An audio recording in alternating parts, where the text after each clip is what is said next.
আমরা 24 তারিখ থেকে ঈদ যাত্রার হিসাব করে টিকিট বিক্রি শুরু করেছি। গত 14 তারিখ থেকে টিকিট বিক্রি শুরু হয়েছে এবং 31 তারিখ ঈদ হিসেব ধরে নিয়ে 30 তারিখ টিকিট 30 তারিখের টিকিট, আজকে 20 তারিখে টিকিট বিক্রি হয়েছে। না, এখন পর্যন্ত টিকিট বিক্রয়ের বিষয় বা সম্মানিত জাতি সাধারণের টিকিট ক্রয়ের বিষয়ে কোনো রকমের অভিযোগ এখন পর্যন্ত আমাদের কাছে আসেনি। আপনারা জানেন বর্তমানে প্রযুক্তির ব্যবহার এমন পর্যায়ে পৌঁছেছে, একেবারে তৃণমূল পর্যায়ে বা একেবারে গ্রামীণ পর্যায়ে পর্যন্ত প্রযুক্তি চলে গেছে। এখন এক্ষেত্রে আমাদের যে ট্রেনের টিকিটের বিক্রয়টা এটা খুব বেশি জটিল কিছু না। এটা জাস্ট একটা স্মার্টফোন হলে ওয়েবসাইটে, রেলওয়ে ওয়েবসাইটে প্রবেশ করে টিকিট ক্রয় করার সুযোগ আছে।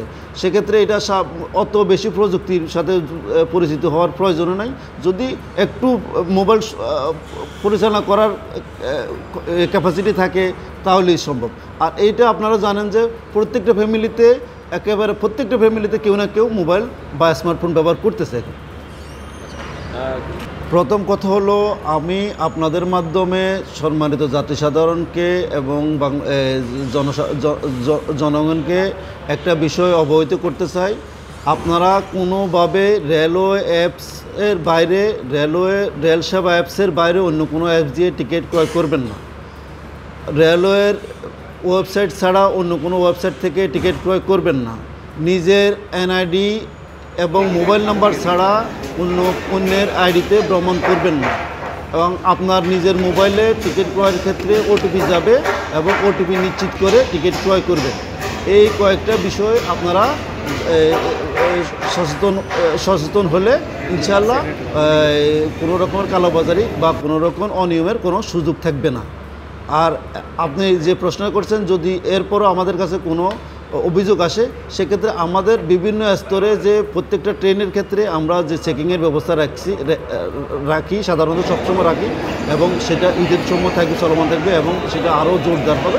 তো সেক্ষেত্রে আশা করি এই ধরনের প্রতারিত হওয়ার সুযোগ নেই। প্রথমত টিকিট যা ভ্রমণ তার সেটা নিশ্চিত করার জন্য আমরা অনলাইন এবং কাউন্টারে মোবাইলে ওটিপির মাধ্যমে টিকিট বিক্রয়ের ব্যবস্থা নিই। এবং এই ক্ষেত্রে আপনারা জানেন অনলাইনে এবং কাউন্টারে ওটিপির মাধ্যমে যদি টিকিট পায়, সেক্ষেত্রে নিজের টিকিটটা নিজে সংগ্রহ করেন, এটা নিশ্চিত। আর অন্যের আইডিতে ভ্রমণের বিষয়ে আমি আপনাকে যেটা বললাম যে বিভিন্ন স্তরে আমাদের চেকিং প্রোগ্রাম চালু আছে। সেক্ষেত্রে কোনো না কোনো জায়গায় উনি দিতে হবেন, আর উনি দিতে হলে ওনাকে ভাড়া এবং জরিমানার সম্মুখীন হতে হবে।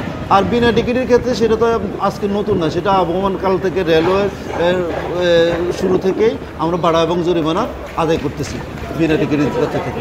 প্ল্যাটফর্মে প্রবেশের ক্ষেত্রে আমাদের নিরাপত্তা বাহিনী, জিআরপি এবং আমাদের টিসি, টিকিট কালেক্টর এবং আমাদের টিটি এবং আমাদের কর্মকর্তাবৃন্দের সমন্বয়ে টাস্ক ফোর্স কাজ করবে এবং সার্বক্ষণিক প্রতিনিয়ত এবং এই টাস্ক ফোর্স এবং কর্মকর্তাদের সমন্বয়ে যারা কাউন্টারে প্রবেশপথে দায়িত্বে থাকবেন, সকলে দায়িত্ব পালন করবে। প্রথম কথা হলো, আসনবিহীন টিকিটের ক্ষেত্রে 25% আসনবিহীন টিকিট থাকবে ট্রেন ছাড়া 2 ঘন্টা আগে, সেটা আন্তনগরের ক্ষেত্রে।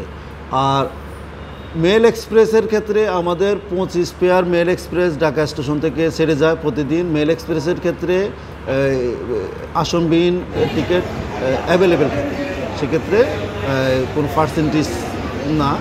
আর সম্মানিত যাত্রী সাধারণ যতটুকু সম্ভব যাত্রীর একটা ট্রেনের ক্যাপাসিটি অনুযায়ী আমরা সেটা দিই।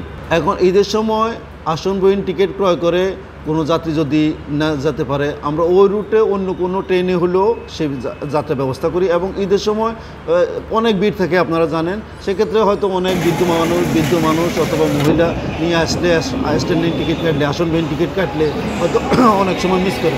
না হলে সাধারণত সবাই যেতে পারে। আর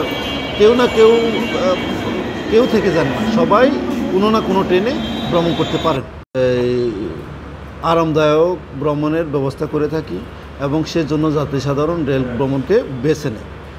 এখন সেক্ষেত্রে রেলওয়ে যাত্রার ক্ষেত্রে নিরাপত্তার বিষয়ে আমাদের প্রত্যেকটা ট্রেনে জিআরপি টিজি ফাটি আছে, টিজি ফাটি 10 গার্ড ফাটি তারা টহলে থাকে এবং তাদের সাথে আমাদের টিটি সাহেবরা টহলে থাকে, আমাদের কন্ট্রাক্টর গার্ড সাহেবরা টহলে থাকে, একসাথে একজোট হয়ে টহল দেয় প্রথম বগি থেকে শেষ বগি পর্যন্ত। এবার বারবার টহল দেয় এবং জাতি সাধারণকে বিভিন্নভাবে সচেতন করে এবং জাতি সাধারণকে যাতে কোনো রকমের সমস্যার শিকার না হয় সেই ব্যবস্থাটা দেখে। আর স্টেশনে তো সর্বোচ্চ পরিমাণে নিরাপত্তার ব্যবস্থা রয়েছে। প্রথম কথা হলো, আপনারা সাংবাদিক ভাইয়েরা আপনাদেরও একটা দায়িত্ব আছে কালোবাজারের ক্ষেত্রে মানুষকে সচেতন করানোর জন্য। কোনো যাত্রী যদি নিজের এনআইডিতে ছাড়া অন্য কোনো এনআইডিতে ভ্রমণ না করেন তাহলে কালোবাজারি হওয়ার কোনো সুযোগ নাই।